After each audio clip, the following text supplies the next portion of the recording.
Hello and welcome to Warcraft Daily for today the 13th of June 2013.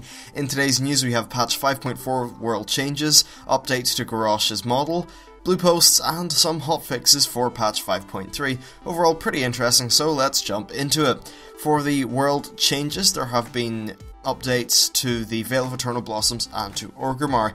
In the Vale you'll notice a whole bunch of changes. Essentially the whole place is blown up with that like Sha sort of stuff. Overall it's looking quite bad for the Shadowpan and their friends.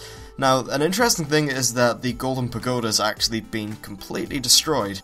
Now what this means for the dailies I'm not sure.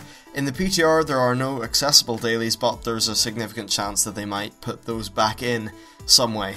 Though the zone has been changed so much that a lot of the quests probably wouldn't make much sense.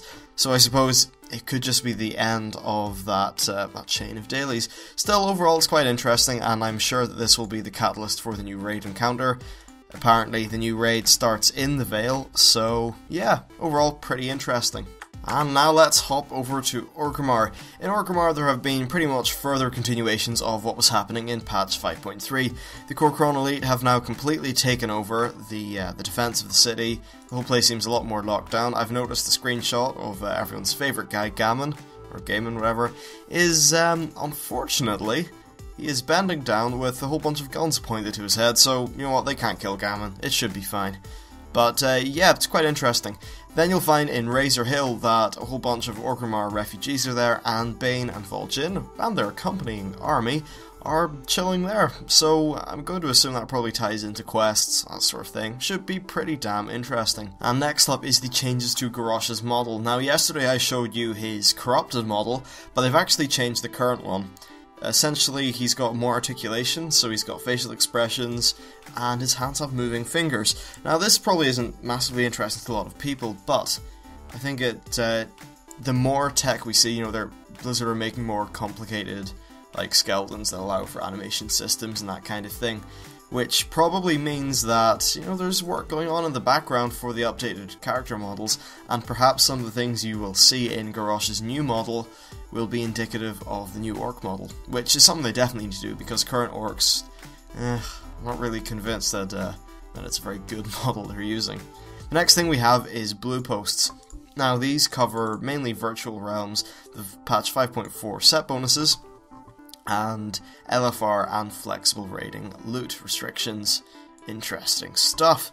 So, for the virtual realms, they've said that they're doing a lot of testing on the feature and that it's subject to change, which is sort of something you should always assume with the PTR, and they're actually working on a large post that will explain the features in more detail.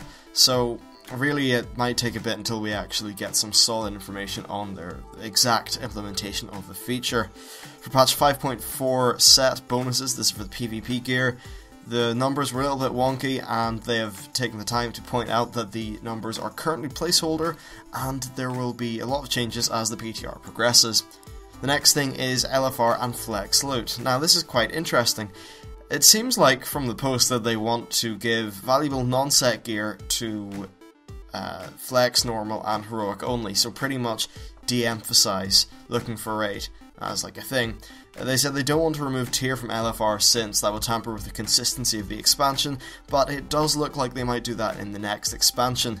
So I think that's actually quite interesting concept to have LFR give not only lower item level gear, but less interesting gear, and to be honest I think that's good. LFR, it nearly seems like with Flex, the necessity of LFR is greatly diminished, and also I think a lot of people don't have fun in LFR. Blizzard claim it's the endgame for a lot of people, but I don't think it's really a fun endgame. I mean, those of us who've done LFR, I don't think everybody can say that it's usually a pretty shit experience. The next thing they said is that Flex is staggered, similar to LFR but not as staggered, in terms of, you know, when they release different wings. And this is essentially so that Normal and Heroic still feel distinguished as being the kind of like the main premium rating things, and honestly I'm quite happy with that. Now the next thing we have is patch 5.3 hotfixes. So the next thing we have is patch 5.3 hotfixes. These aren't humongously interesting unless you are a hunter, which I am, so I'm going to cover them. So pretty much a lot of the hunter shots are being buffed by 10%, and Stampede is being nerfed so that the pets can only do white damage. They can't do their abilities over their buffs. More on this in a minute. There's also bug fixes to the Destroying the Altars and Might of 3 quests. There's bug fixes to Durmutrash and Jikun. They've changed Lei Shen so he now has 100% drop rate for Titan Runestones. There have been bug fixes to the Shire Rocketway and the Mac version of the game. So there you have that. The next and final thing for the show is Hunter hotfixes, and this is a bit of a blue post. Essentially, they are buffing Cobra Shot, Steady Shot, and nerfing Stampede, also buffing Arcane Shot. So essentially, the purpose of this is that it shouldn't be a massive loss in DPS. It's more that it shifts the emphasis of Hunter damage away from Stampede. So these could be quite interesting changes for the overall balance of the endgame. But since I don't try to drill down Hunters too much, I am not going to talk about that in detail. And that's actually it for today's show. Overall, pretty interesting. Hopefully we'll get more sort of detailed information for the different systems they're implementing in the patch, probably in the next few days. So yeah, that's it for this show. If you liked, please hit that like button. If you want to subscribe, I recommend doing that for more stuff like this. Thanks for watching, and I'll see you next time. Bye.